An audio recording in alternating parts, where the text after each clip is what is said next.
Morning, everybody. Yeah, we're about 2 weeks into camp right now. It's been a great camp for our guys. I think we've taken leaps and bounds, especially when you factor in we didn't get a spring ball with these guys. Their retention of what we did last year and coming into year two with it has been really impressive.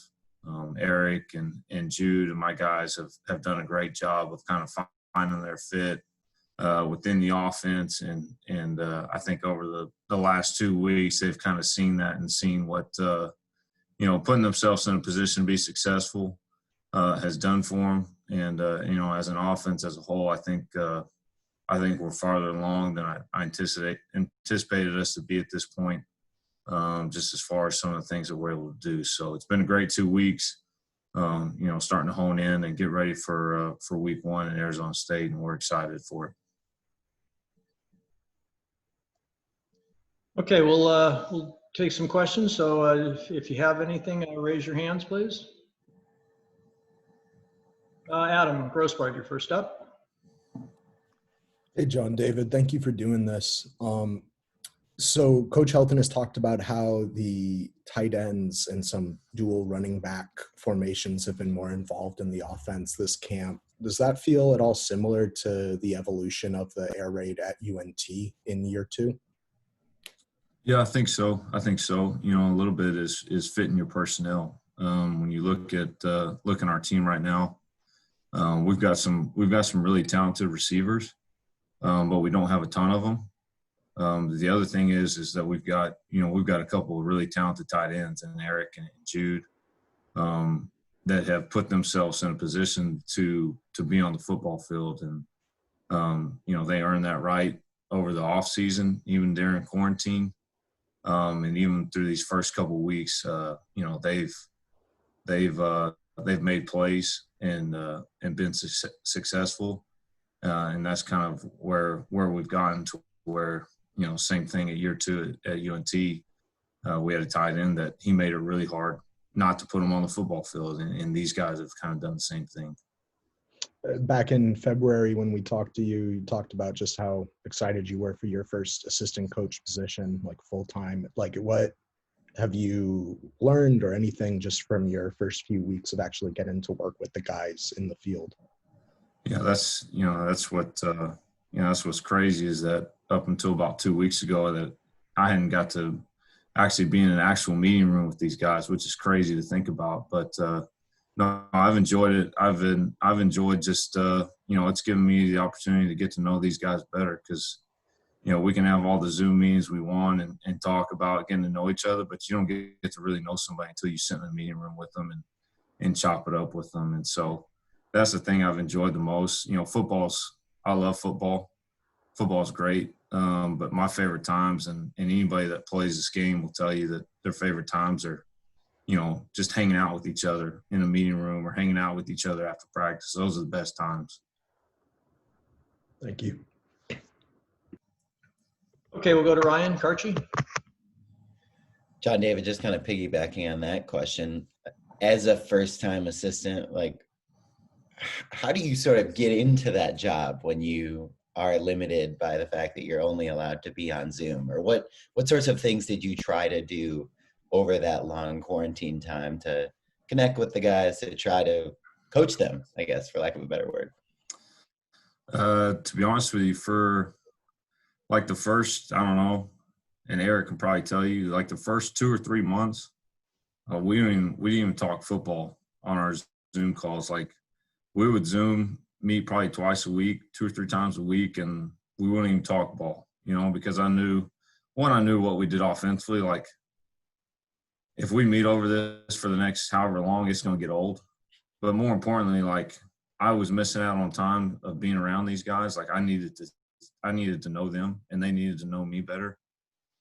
So during the quarantine, we each took a Zoom meeting, and we basically just talked about ourselves. And so I let it off, and I'm showing them pictures of my family and where I'm from, and we had to zoom in on the map in the middle of nowhere, West Texas, and show them where San Angelo was, and then every tight end they did the same deal. So we got to see their families, where they're from, why they chose USC, just kind of how they got there. And I think that was huge for us, and that made the transition for us when we got back on campus finally that much smoother. Erik, anything you learned about John David or the rest of the tight end group you didn't know before that like quarantine get to know you time? I guess really a lot. I learned, like he said, in the middle of nowhere in Texas. Didn't know he grew up on a farm. Didn't know he was I guess we talked about this recently. I didn't know he was a elementary school and middle school PE teacher. He's just getting to know him and the rest of the guys through the stuff we've done over the last 2 or 3 months has been awesome. And I think it's contributed to the relationships we have on and off the field. So, yeah, no, I mean, I appreciate all the time we've spent getting to know each other. And, yeah, it's been good for us. John David, we need some background about this elementary, middle school gym teacher time. What was that like?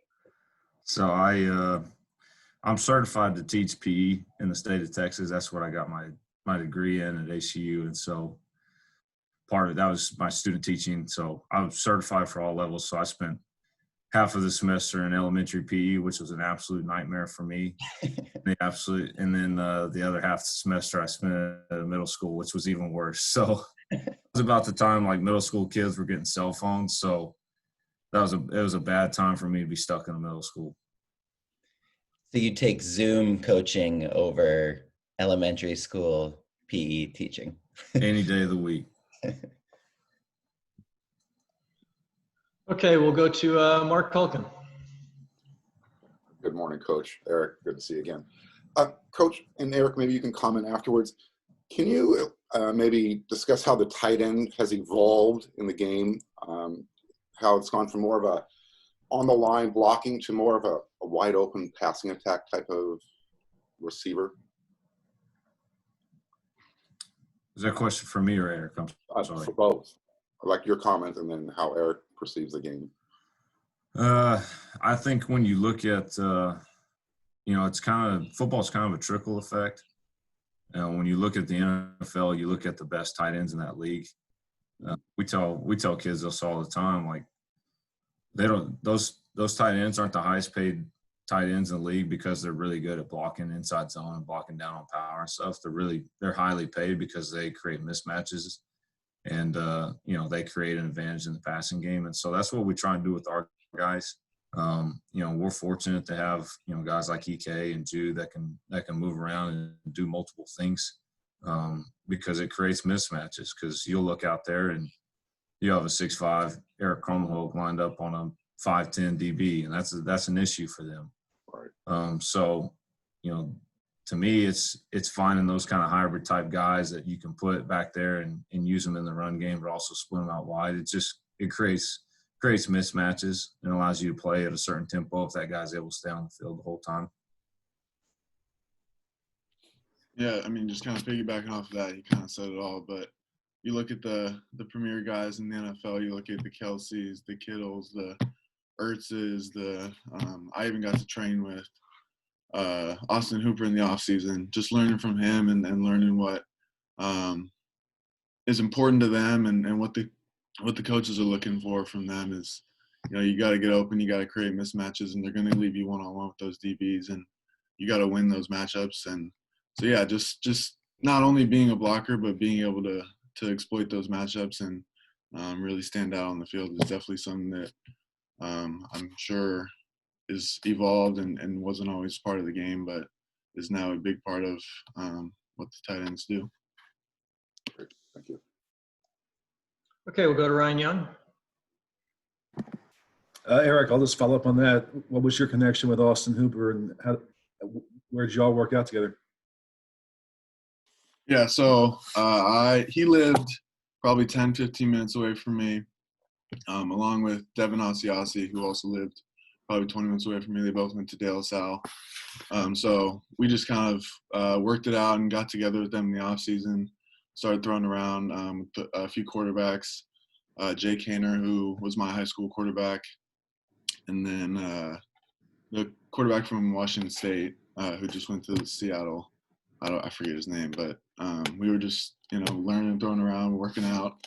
and just trying to learn as much as I could, and kind of get in some off-season work. And, whoever was there, Devontae Adams showed up one day. It was cool just to learn from him. Obviously, he's a great receiver and has done a lot of good things. So just kind of learning whatever I can to improve my route game and running game. Austin's obviously done a great job. So, yeah, it was awesome. In this offense, there's so many pass catchers, obviously, with the receivers. Drake London also gets equated to a hybrid tight end. Fans fixate on the number of targets that the tight ends get. How do you describe your role in this system? Yeah, I think our goal, at least as a room, is to have it increased. Obviously, we probably haven't gotten as many balls the last 2 years as we wanted to, and I think that's kind of what we've been working on. And I think, obviously, we're going to do some inline stuff. We're going to do some inside zone. We're going to do some outside zone, and that's part of our job. And we love that stuff. We love being physical. We love lining up and running the ball. And we're going to need to do that to be successful this year. But at the same time, like JDB said, we're not as deep at receiver as we have been. And that's going to be an enhanced role in our offense. And I'm excited. I think we're going to get a lot more opportunities on the outside than we have in the past. And got to make the most of those opportunities and do our best to get some touchdowns and help our team out. So there's more we haven't seen from you personally as a receiver, you think?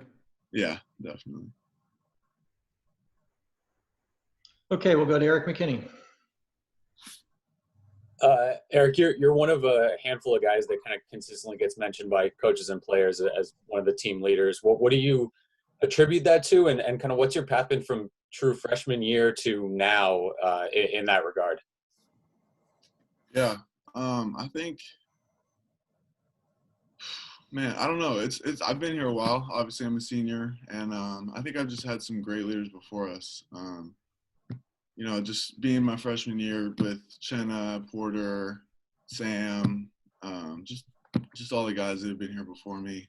I think it's easy to learn from all those guys, and Daniel and Tyler Petit, just having those type of role models to look up to, and then just being the type of guy that I am. I like to speak when I don't speak often, but I think people listen when I do because I usually try to say something meaningful. But yeah, I think just being an older guy, been the older guy in the tight end for basically 2 years now, and we have a pretty young team, but we're talented. And I think everybody knows that, but we just got to bring it out of people. And so I think just trying to get people to do the best they can and be the best version of themselves is something I'm trying to bring out of everybody. And I like to, I don't know, speak and put my input in whatever we're talking about. And I think it's been well received. Coach, what have you seen from Erik in that way? What does it mean to have a guy like that in your position group? I think it's huge because I would agree. Erik's he's not a hoorah guy. He's not going to be the guy that wants to get in the middle of every team huddle. He's one of those guys that just shows up to work every day and does his job. And that's being a leader. A leader's not somebody that wants to stand up and beat their chest and say this or that. It's the guy that comes to work and who exemplifies, our core values and what we believe in and being selfless, tough, and disciplined. And that's Erik to a T. And you're going to gain more respect from your teammates by showing up and doing that stuff every day. Because when he does speak up and when he does say something, guys listen and guys respect it because they've seen the work that he's put in.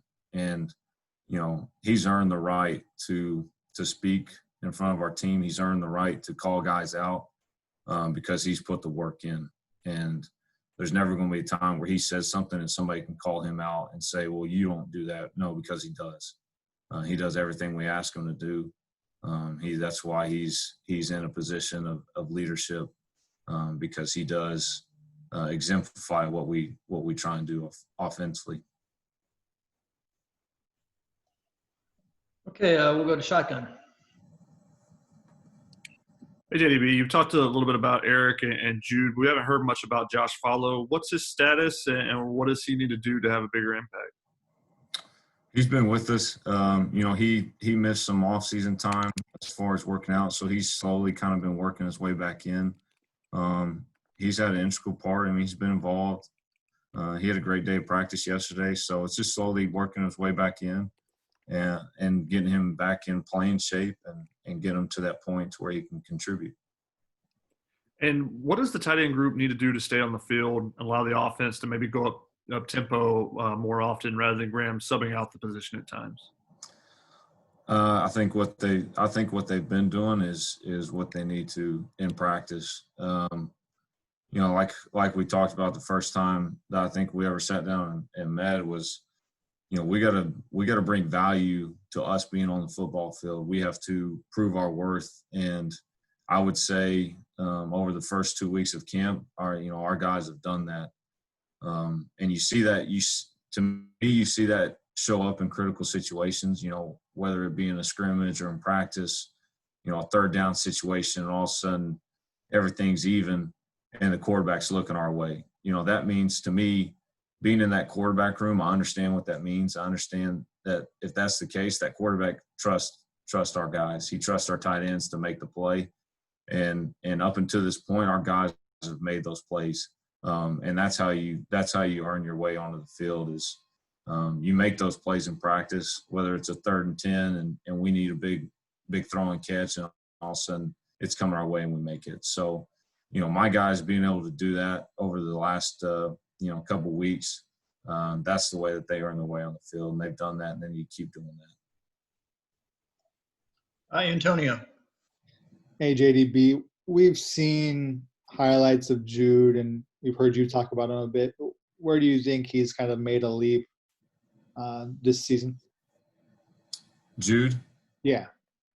Just understanding, Jude's a talented kid, but to me, he's taken a leap of being just more consistent. He's not busting. He's where he's supposed to be when he's supposed to be there. And I think the biggest thing that Jude has done, honestly, is, he is extremely coachable. Like, we'll be sitting in a position meeting, and, I'll tell him, hey, you need to do this exactly like this. And 30 minutes later, we're on the practice field, and the same situation comes up, and bam, he fixes it. And that's impressive for a young guy, for him to take the coaching and do it exactly how you want him to. That's impressive, and to me, that's where he's made the biggest leap is just being coachable and buying into what we're doing and trying to do it our way. Okay, Skylar. Hey, thank you both so much for being here. Erik, I would love to know, you were mentioning, Kelsey and Ertz and some of these guys. So is there anyone specifically who you either really model your game off of, look up to, or really try to study film of in your play style? And then John, David, feel free to comment if there's any either tight end packages or teams in the way they run that you look to when helping to orchestrate this offense. Yeah, appreciate it. Zach Ertz went to my high school, so it's pretty hard to say. People obviously mentioned his name a lot coming out of high school, but we're not really the same player. But I have watched a lot of his film and watch him and support him, and obviously want him to do well and everything. I'm friends with his younger brother and whatnot. But we watched a lot of Kittle and Kelsey tape, obviously, over the last year, and I think just watching them, and I watched a lot of Hooper tape when I got to meet him, and he shared some stuff with me. But yeah, I think just learning. Kittle does a lot of stuff blocking, obviously, and I think that kind of goes under the radar. But just studying how he takes his leverage with bigger guys and moves them off their spot has been really helpful. And then obviously Kittle and Kelsey are both great after the catch, and just taking little things about how to break tackles has been really helpful. And so, yeah, I'd say those two guys and then I watched a lot of Jordan Reed tape a while ago. Our coaches do a great job of making cut-ups for us and letting us watch those talented guys. So, yeah, those are just a few.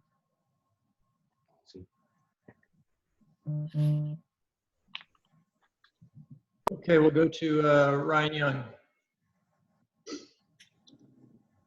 Erik, as a teammate, can you tell us what you've seen from Jude and just his growth from last season to this season, and anything you've helped him with? Yeah, I think obviously he didn't get to play as much as he probably wanted to last year, having a red shirt and whatnot, but he's incredibly talented. I think we've seen that the first 2 weeks of camp.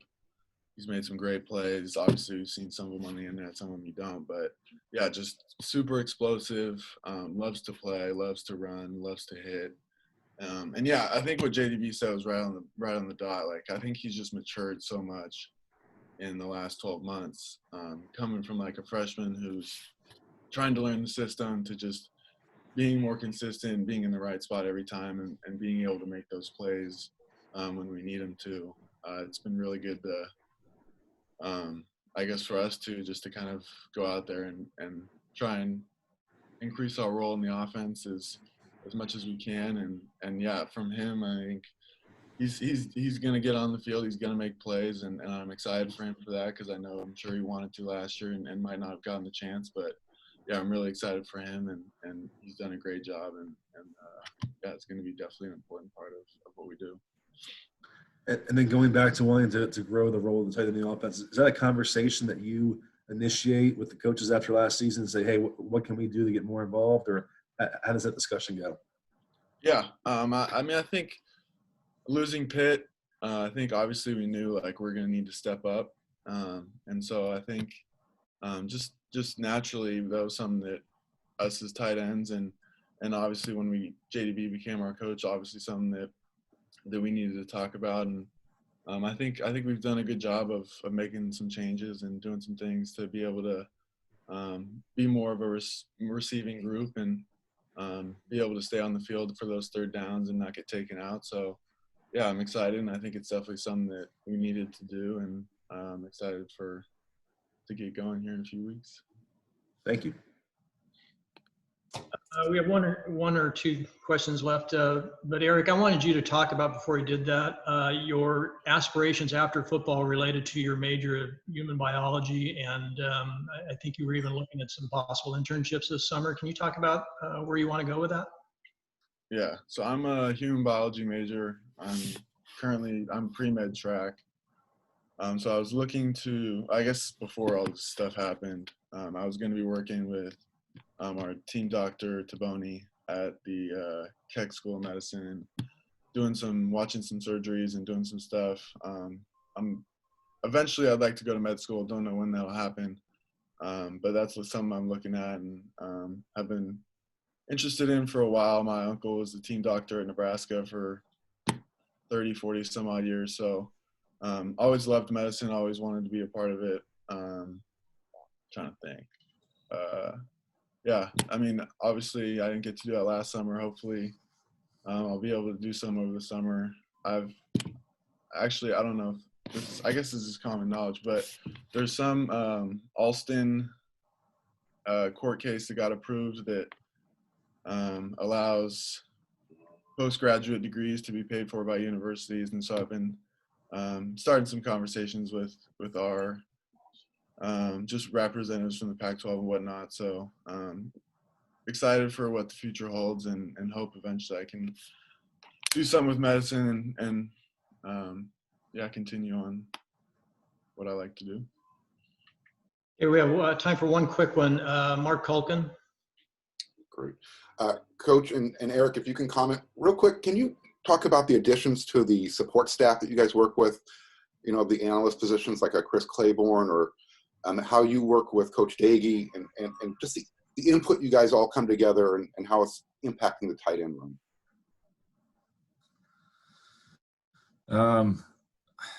I don't know how much Claiborne has impacted the tight end room. He probably gets tired of me because I grill him on like U.S. Trojan history every day. So I just ask him questions about when he played here, and to me that's more important than anything because I get a better understanding for this place, and it just helps in recruiting. Nobody knows this place better than guys that have been through it and played here. And so getting to lean on, guys like Claiborne and Casey, obviously, and Lenny, guys that have worn these jerseys and played here, they're huge. And then, as far as other guys, support staff guys, they understand this offense and what we're trying to do. And so the more people you have in the room speaking the same language like we do, it's more beneficial. It helps the development of our starters, but more importantly, it helps the development of our young guys, because those youngsters feel like, they can go to anybody on our staff and ask them, hey, on this, what am I trying to do? And they can tell you, and they're speaking the exact same language as I am. And to me, that's beneficial as heck. Yeah, just kind of going off that, I think we talked about it as a group yesterday or a few days ago in the meeting room, but just how good a job of this offense and the staff does of making everybody feel as a group. And I think that it's reflected in that the guys can kind of go to anybody, whether that's Graham or Daggy or Dane or JDB or whoever, and they feel like if they ask a question, they'll know the answer and give them the right answer. And so I think that's just something that this staff has done a great job of, and being cohesive and being able to answer anybody's questions when they got one, and always being willing and open to field any questions. Thanks, Doctor. Okay, that's all we have time for. I know Coach has to get off to a meeting, and Eric's got class. You guys, thanks. Great job today. Reminder to the media tomorrow, Wednesday, 8 a.m., we have Coach Snyder, special teams, and Chase McGrath and Damon Johnson. So thanks for joining us. Have a great rest of the day, and hope to see you tomorrow. Thank you.